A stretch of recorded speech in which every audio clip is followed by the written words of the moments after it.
Yeah, so, number one is kind of what I touched on earlier, is remembering that it's not about you. If you're hearing crickets, right, if you don't get a response from somebody right away, it's pretty well known that it can take, 7 to 20 follow-ups sometimes for someone to actually take action, right?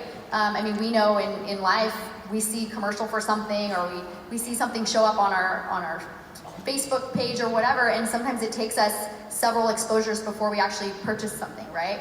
So I always just try to remember that people have busy lives.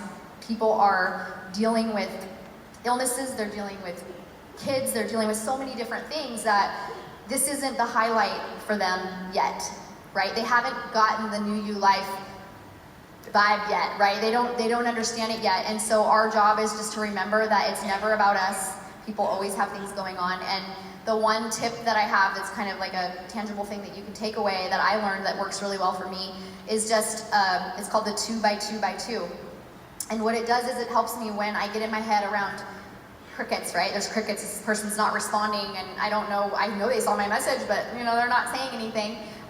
The 2 by 2 by 2 is basically, I follow up with them every 2 days, twice. So every 2 days, twice, and this is if I'm not hearing back, right? And I might look at their Facebook page, see if they have something going on, if I'm connected to them on another social media platform, figure out if there's something going on in their family, that maybe it's not a good time to follow up. But I'll do every 2 days, twice, and then I move it to 2 weeks. So every 2 weeks, twice. And then I move it out to 2 months. And I'll follow up with them every 2 months until they join our family.